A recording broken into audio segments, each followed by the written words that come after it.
अस्सलामु अलैकुम वरहमतुल्लाहि वबरकातुहू। उम्मीद है कि आप सब लोग भी बखैर होंगे और अल्हम्दुलिल्लाह मैं भी बखैर हूँ। आज पूरे हिंदुस्तान ही नहीं, देशो दुनिया में हिंदुस्तान जो फेमस हो चुका है, अल्हम्दुलिल्लाह बड़े फ़ख्र की बात है कि जिन लोगों को हिंदुस्तान के बारे में कुछ ख़बर नहीं थी, आज उन्हें भी ये ख़बर मिल चुकी है कि हिंदुस्तान चाँद पर जाने वाला दुनिया का चौथा मुल्क साबित हुआ है। मेरे भाई और दोस्तों, हमें फ़ख्र है इस बात की और हम मुबारकबाद देना चाहते हैं अपने इसरो के ग्रुप को, अपने साइंटिस्टों को, चीफ ऑफ द साइंटिस्ट को, कि जिन्होंने ऐसा कारनामा अंजाम दिया। हमने बचपन में किसी छोटी किताब में एक शेर पढ़ा था कि किसी दिन चाँद पर हम लोग भी रॉकेट से जाएंगे, वहाँ जाकर खुदा की अज़मतों के गीत गाएंगे। मेरे भाई और दोस्तों, आज वो चीज़ सच साबित हो रही है और वो शेर जो हमने बचपन में आज के 25 साल पहले पढ़ा था, 30 साल पहले पढ़ा था लगभग, वो आज साबित हो रही है मेरे भाई और दोस्तों कि हिंदुस्तान ने अपना सिक्का जमा लिया है चाँद पर जा कर के। हिंदुस्तान ने अपना नाम कमा लिया है पूरी दुनिया के अंदर मेरे भाई और दोस्तों। लेकिन एक बात ये भी है कि अल्लाह रब्बुल आलमीन ने अपने कलाम रब्बानी के अंदर इरशाद फरमाया है, वलकुम फिल अर्ज़ मुस्तक़र्रुन व मताउन इलाहीन।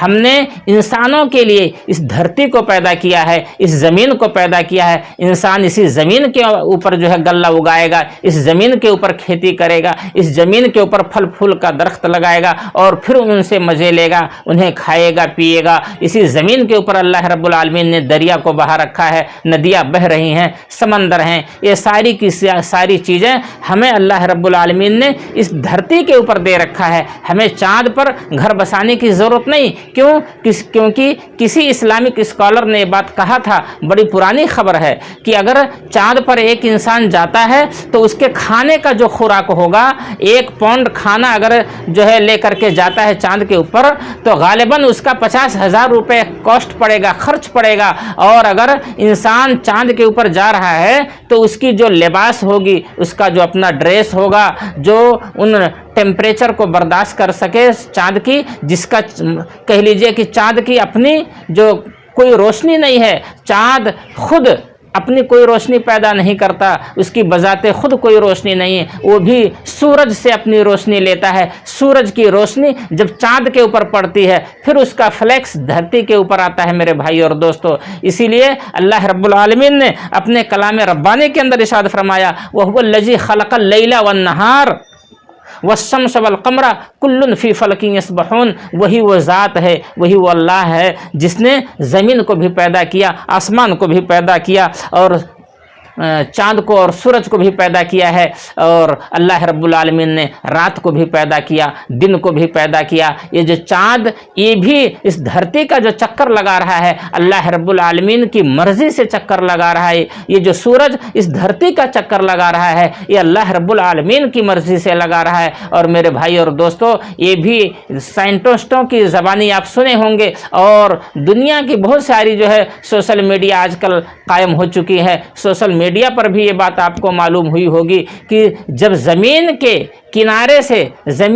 किनारे से चक्कर लगाता है सूरज, और सूरज जब पूरब से पश्चिम चला जाता है तो पूरब की तरफ अंधेरा छा जाता है, यानी रात हो जाती है। और इसी तरीके से उस चाँद की रोशनी जब हमारे ऊपर पड़ती है तो हमें अंदाज़ा ये होता है कि अब रात हो गई है। क्यों? क्योंकि हमने अपने आँखों से देख लिया कि सूरज डूब चुका है, जबकि वो सूरज कहीं और किसी और तरफ चक्कर लगा रहा होता है मेरे भाई और दोस्तों। तो अल्लाह तबारक व तआला ने इरशाद फरमाया कि तुम्हारा ठिकाना ज़मीन है। आज अगर हम चाँद पर जाना चाहते हैं, बेशक हम जा सकते हैं, लेकिन हमारी कॉस्ट क्या होगी ये किसी को अंदाज़ा नहीं। चाँद पर जाने के लिए टाटा और बिरला की ज़रूरत है, चाँद पर घर बसाने के लिए اڈانی اور امبانی جا سکتے ہیں، لیکن ہمارے اور آپ کے جیسا انسان نہیں جا سکتا۔ جس انسان کے ایک ٹائم کا کھانے کا کاسٹ اگر 50,000 رکھا جائے تو پھر یہ بتائیے کہ وہ زندگی کیسے بتائے گا، وہاں آکسیجن کیسے ملے گی، وہاں پانی کیسے ملے گا؟ جب سارا چیز زمین سے لے جایا جائے گا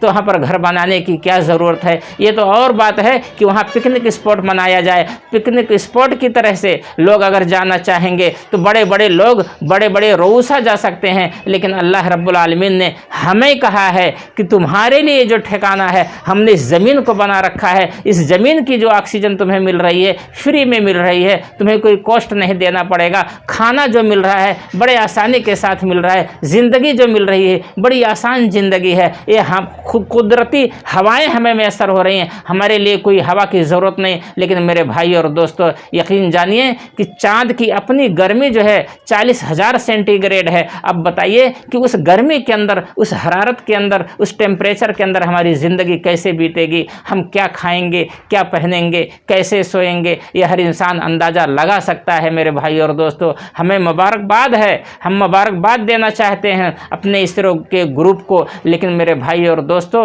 یہ تو اور بات ہے کہ وہاں پر جا کر کے یہ دیکھا جا سکتا ہے کہ چاند کو اللہ رب العالمین نے کیسے بنایا، کیسے پیدا کیا، وہاں کیا چیزیں ہیں، وہ دیکھ کر کے آ جانا یہ باعث فخر ہے، باعث مسرت ہے۔ لیکن وہاں پر گھر بنانا، وہاں پر گاؤں بنانا، وہاں پر شہر بسانا یہ ہمارے بس کی بات نہیں۔ وہاں پر بڑے ہی بڑے لوگ جا سکتے ہیں، الحمدللہ ہمارے دیش کے پردھان منتری جا سکتے ہیں، الحمدللہ ہمارے دیش کے بڑے بڑے جو ہے بلڈر جا سکتے ہیں، لیکن ہمارے جیسا انسان کو وہاں جانے کی ضرورت نہیں، ہم سوچ بھی نہیں سکتے۔ اور میں امید کرتا ہوں کہ اگر آپ لوگوں کو ہماری جو ہے یہ ویڈیو پسند آئی ہے تو انشاءاللہ آپ ضرور سبسکرائب کریں گے، لائک بھی کریں گے، کیونکہ میرا مرضی یہ تھا، میری چاہنا یہ تھی کہ میں بھی دو ٹوک آپ لوگوں کے سامنے رکھوں کہ اسلام کیا کہہ رہا ہے، قرآن کیا کہہ رہا ہے، ہمارے رسول نے کیا فرمایا ہے، اللہ نے ہمیں اس دھرتی پر کیوں بسایا؟ کیونکہ اسی دھرتی پر جو ہمارا پہلا پیغمبر آئے دادا آدم علیہ السلام کو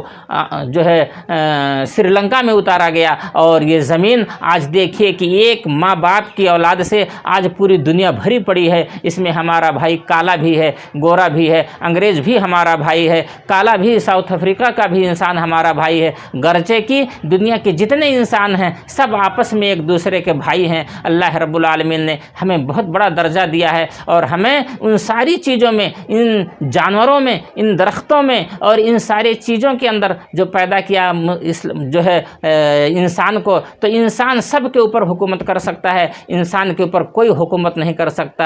اگر انسان کے اوپر حکومت کوئی کرنے والی ذات ہے تو اللہ رب العالمین ہے، وہ ہمارا خدا ہے، وہی ہمارا رب ہے۔ اللہ رب العالمین سے دعا ہے کہ اللہ رب العالمین آپ لوگوں کو سمجھنے کی توفیق دے اور ہمیں پھر کچھ آئندہ کہنے کی توفیق عطا فرمائے۔ آمین۔ وآخر الدعوانا الحمدللہ رب العالمین۔